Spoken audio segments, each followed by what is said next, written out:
आज हम एक नया चैप्टर शुरू कर रहे हैं, यूनिट 5 गैसेस एंड लिक्विड्स। तो लेट्स स्टार्ट। आज क्या स्टार्ट करेंगे कि गैसेस एंड लिक्विड्स बेसिकली होते क्या है। अगेन अगर आपको याद हो, हमने पढ़ा हुआ है कि या आप लोगों ने जूनियर क्लासेस में पढ़ा हुआ है, ये स्टेट्स ऑफ मैटर है, gas, liquid and solid. Actually तो अगर आप टेक्निकल डेफिनेशन से जाएं, 5 स्टेट्स ऑफ मैटर होते हैं, गैस, लिक्विड, सॉलिड। एक होता है प्लाज्मा स्टेट और एक होता है बोस-आइंस्टीन कंडेंसेट। लेकिन अगेन लास्ट 2 हम लोग को नहीं करने हैं, जो हमारा फोकस है इन 3 स्टेट्स पे ही है, गैस, लिक्विड एंड सॉलिड। तो आज हम गैसेस करेंगे, फिर बाद में लिक्विड्स एंड उनके सॉल्यूशंस एंड फाइनली सॉलिड्स, एक के बाद एक चैप्टर होंगे। तो ये जो प्रोसेस अगर आप देख रहे हैं यहाँ पे कि सॉलिड को जब मेल्ट करते हैं तो फिर हमारा लिक्विड बनता है, और लिक्विड को जब वेपराइज करते हैं तो गैस बनता है। ठीक है। एंड सॉलिड से हम डायरेक्ट गैस बना सकते हैं, जिसको हम सब्लिमेशन कहते हैं। इसका ऑपोजिट भी होता है कि अगर आप वेपर को कंडेंस करें तो लिक्विड बन जाएगा, इसको फ्रीज करें तो फिर आपका सॉलिड बन जाएगा। तो बेसिक डिफरेंस क्या होता है, ये हम लोग जो क्लास 6-7 में पढ़ते थे वही अभी भी वैलिड है कि solid has fixed volume and fixed shape. Liquid का वॉल्यूम फिक्स्ड है पर शेप नहीं फिक्स्ड है, it takes the shape of the container.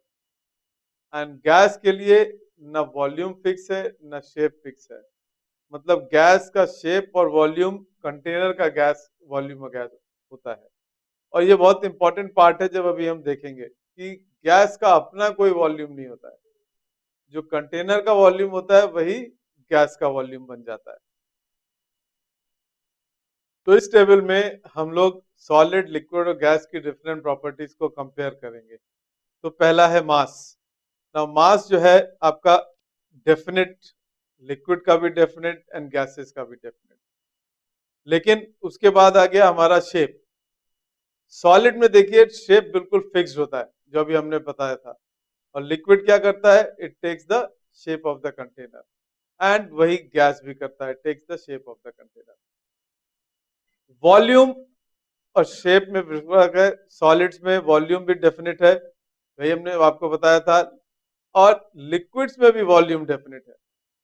तो गैसेस क्या करते हैं, इसका वॉल्यूम डेफिनेट नहीं होता है, इनडेफिनेट होता है, मतलब it takes the shape of the container. Next आ गया कंप्रेसिबिलिटी। तो सॉलिड्स में कंप्रेसिबिलिटी पॉसिबल नहीं है, लिक्विड्स में बहुत कम होती है। अगर आपको पता हो कि लिक्विड्स को हम लोग फ्लूइड्स यूज करते हैं, जो उसमें यूज होते हैं आपके ब्रेक में, हर जगह, उससे एक एडवांटेज होता है। सो अगर लिक्विड भी आपका एक तरह से नेग्लिजिबली कंप्रेस होता है, लेकिन gases are highly compressible. Next आ गया फ्लूइडिटी। फ्लूइडिटी का मतलब होता है कि किस तरह से फ्लो करते हैं ये, दोनों में फर्क है कंप्रेसिबिलिटी और फ्लूइडिटी में। सॉलिड्स में बिल्कुल पॉसिबल नहीं है, लिक्विड्स तो फ्लो करते ही हैं, उनका नाम ही उसी से आया, फ्लो से। एंड गैसेस भी, इनफैक्ट गैस लिक्विड दोनों मिला के फ्लूइड्स कहलाए जाते हैं, सॉलिड नॉन फ्लूइड हो जाता है। क्यों? क्योंकि दोनों ही फ्लूइड होते हैं, दोनों फ्लो कर सकते हैं। रिजिडिटी, कितने रिजिड है, सॉलिड हाईली रिजिड होता है, obviously liquid less, and gases तो बिल्कुल रिजिड नहीं होते हैं। डिफ्यूजन, नाउ ये डिफ्यूजन क्या होता है ये अभी हम लोग डिस्कस करेंगे। तो सॉलिड्स में भी डिफ्यूजन होता है, इनफैक्ट ये बड़ा कई लोग को लगता है कि सॉलिड्स डिफ्यूज नहीं करते हैं, लेकिन ऐसा नहीं है। अगर आप दो सॉलिड्स को एक दूसरे से मिला के रख देंगे एंड उनको आप बहुत सालों साल रखे रहेंगे, तो what you will find is कि कुछ एटम्स इधर से उधर मेटल के चले गए, उधर से इधर आ गए, बट ये प्रोसेस इतना स्लो होता है कि उसको नोटिस करने के लिए आपको साल नहीं, डिकेड्स से ज्यादा लगेगा, मतलब 10 साल 20 साल लगेगा, तब जाके थोड़ा होगा। जहां तक डिफ्यूजन लिक्विड्स में है थोड़ा फास्ट होता है, और गैसेस में तो बहुत ही फास्ट होता है, एंड उसके लॉज भी हैं जो भी हम डिस्कस करेंगे, Graham's law of diffusion. Next आ गया स्पेस बिटवीन पार्टिकल्स। ये क्लोज्ड बहुत ही टाइट पैक होते हैं, ये लेस क्लोज देन सॉलिड, ये भी टाइट होते हैं ऐसा नहीं कहेंगे, लेकिन सॉलिड से थोड़ा कम होते हैं। तो जो मैंने आपको शुरू में फिगर दिखाई थी, that is the best description. And gases तो बिल्कुल रैंडमली बहुत दूर दूर होते हैं। इंटर पार्टिकल फोर्सेस, लेकिन ये ध्यान रखिएगा ये सब एक डेफिनेट नहीं है, ये एक रेंज है। इसकी स्ट्रॉन्गेस्ट होती है, इसकी वीकर होती है और इसकी नेग्लिजिबल होती है। इनफैक्ट आपको ये पता होना चाहिए कि कई लिक्विड्स हैं जिसमें इंटर पार्टिकुलर फोर्सेस सॉलिड से भी ज्यादा हो सकती है। इट इज पॉसिबल, लेकिन अगेन वो एक्सेप्शंस हैं, वो रूल नहीं है। गैसेस में केवल 11 एलिमेंट्स हैं जो कि गैसेस होते हैं नॉर्मल स्टेट में। Hydrogen, helium, nitrogen, oxygen, fluorine, neon, fluorine, argon and बाकी की noble gases krypton, xenon and radon. तो ये जो जितनी नोबल गैसेस हैं, ये तो सब गैसेस ही होती हैं क्योंकि ये किसी से बॉन्डिंग कर ही नहीं सकती हैं। बाकी के जो हमारे एक और ये 4, मतलब टोटल 5 है जो इंपॉर्टेंट है, जिसको हम लोग ज्यादा स्टडी करेंगे। सो गैसियस स्टेट जो अभी हमने बताया था, इट इज कैरेक्टराइज क्या है, हाईली कंप्रेसिबल होती है। इसमें प्रेशर इक्विड हर जगह बराबर लगता है। आप एक तरफ प्रेशर लगाएंगे तो वो हर डायरेक्शन में इक्वली डिस्ट्रीब्यूट हो जाएगा। इनकी डेंसिटी गैस की लिक्विड और सॉलिड से बहुत बहुत कम होती है। वॉल्यूम इनका फिक्स नहीं होता है, इनका शेप भी फिक्स नहीं होता है। ये वॉल्यूम और शेप दोनों कंटेनर का शेप ले लेते हैं, इनका अपना कोई वॉल्यूम या शेप नहीं होता है। और ये एक दूसरे से बहुत अच्छे से मिक्स हो जाते हैं, जिसको हम बोलते हैं डिफ्यूजन। तो अब हम क्या करेंगे, गैसेस लॉ को जो आप लोगों ने जूनियर क्लासेस में 9th 10th में भी पढ़ा होगा, लेट्स डू इट अगेन एक बार। गैस लॉस, तो सबसे पहला है बॉयल्स लॉ। बॉयल्स लॉ बहुत सिंपल है कि जो प्रेशर है इनवर्सली प्रोपोर्शनल टू वॉल्यूम है। मतलब अगर आप प्रेशर इंक्रीज करेंगे तो वॉल्यूम कम हो जाएगा। And P to V is constant. इसको कई बार हम लोग इस तरह से भी लिख देते हैं, P1 V1 is equal to this. इसको जब प्लॉट करते हैं P is equal to V का, तो PV इज कांस्टेंट आपको मालूम है एक हाइपरबोला होता है, तो ये एक हाइपरबोला बन जाता है। यहाँ पे आपको दिखाई दे रहा है ये इस तरह से 1 2 3, लेकिन अलग अलग टेम्परेचर पे ये अलग अलग बनेंगे। तो these are called isotherms. Isotherms आप अपने वर्ड से ही समझ सकते हैं, जिसका टेम्परेचर कांस्टेंट होता है। And T3 is greater than T2 is greater than T1, ये ध्यान रखिएगा। मतलब एक ही गैस का जिसमें मोल्स फिक्स्ड है, सब कुछ फिक्स्ड है, अगर आप टेम्परेचर चेंज करेंगे तो आइसोथर्म भी इस तरह से शिफ्ट हो जाएगा आगे की तरफ। अब ये दूसरा तरीका है उसी लॉ को देखने का।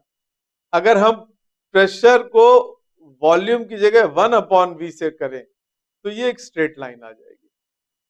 अगेन ये कैसे आ जाएगी, बहुत सिंपल है, क्योंकि हमने क्या देखा था, P is proportional to 1/V। तो प्रोपोर्शनलिटी साइन हटा देंगे तो एक कांस्टेंट K इंटू 1/V हो जाएगा। तो ये का फॉर्मूला हो गया y is equal to mx plus c. तो m आपका ये कांस्टेंट हो गया जो कि इसका स्लोप होता है। c क्या हो गया, इंटरसेप्ट। इस केस में c 0 है क्योंकि यहां कोई c है भी नहीं अगर आप देखें तो इस तरह से ये स्लोप हो गया विच इज योर कांस्टेंट। लेकिन इसके दूसरे तरीके भी प्लॉट करने के, यहां पे हमने क्या किया, पीवी को v के साथ प्लॉट किया है। तो यहाँ पे पीवी जो है v के साथ प्लॉट हुआ है और ये स्ट्रेट लाइन हो जाएगी। अगर हम ये दूसरी लाइन करें तो ये P1 हो जाएगा, ये P2 and P2 is greater than P1। तीसरा तरीका है log P को log V के साथ करें तो ये इस तरह से आ जाएगा और इसका जो स्लोप बनेगा वो क्या होगा, आप लोग फाइंड कर सकते हैं, बहुत आसान है। लेट्स सी कि आप लोग फाइंड कर सकते हैं कि नहीं। तो ये लॉ जो है बेसिकली इसको 3 तरीके से हम लोग पुट कर सकते हैं। है वही P inversely proportional to V, लेकिन उसको ग्राफ बनाने के अलग अलग, ये इसलिए कर रहे हैं कि कई बार कंपटीशन में आपको ग्राफ पूछा जा सकता है कि P वर्सेस 1/V का ग्राफ क्या होगा, 3-4 ग्राफ दे दिए जाएंगे आपको, और अगर आप उसमें कोई गलत चूज कर लेंगे तो नेगेटिव हो जाएगा। अब आ गया बॉयस लॉ के बाद चार्ल्स लॉ। चार्ल्स लॉ क्या बोलता है कि V is directly proportional to T, या V upon T is constant, and इसको हम V1 upon T1 is equal to V2 upon T2 भी लिख सकते हैं इस तरह से। तो अगर आपके मोल्स कांस्टेंट है और आपका प्रेशर भी कांस्टेंट है, तो आप ये रूल लगा के फाइंड कर सकते हैं। ये कई बार न्यूमेरिकल्स में बहुत आसान कर देता है हमारा काम इस तरह से करना।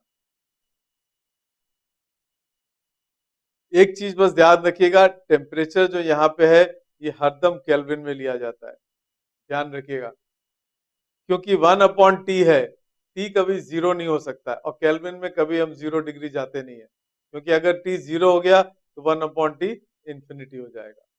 तो कैलकुलेशन में एक चीज याद रखिएगा कि हरदम टी को हरदम हम केल्विन में लेते हैं। ये हमने चैप्टर 1 में भी कराया था, अगर आपको याद हो, यूनिट डायमेंशन कराए थे। तो टी जनरली सेंटीग्रेड में कॉमन होता है, लेकिन जब फॉर्मूले में लगेगा तो हरदम हरदम केल्विन में लिया जाएगा। इसको अच्छे से याद कर लीजिए। अब चार्ल्स लॉ को हम लोग V वर्सेस T प्लॉट करेंगे, तो ये भी स्ट्रेट लाइन लगेगा जैसे बताया था हमने, और इसमें भी अलग अलग P पे अलग अलग निकलेंगी, जैसे कि वो आइसोथर्म्स थे। इस कांस्टेंट लाइन को हम बोलते हैं आइसो बार्स, और इसका भी स्लोप आप निकाल के कांस्टेंट के निकाल सकते हैं।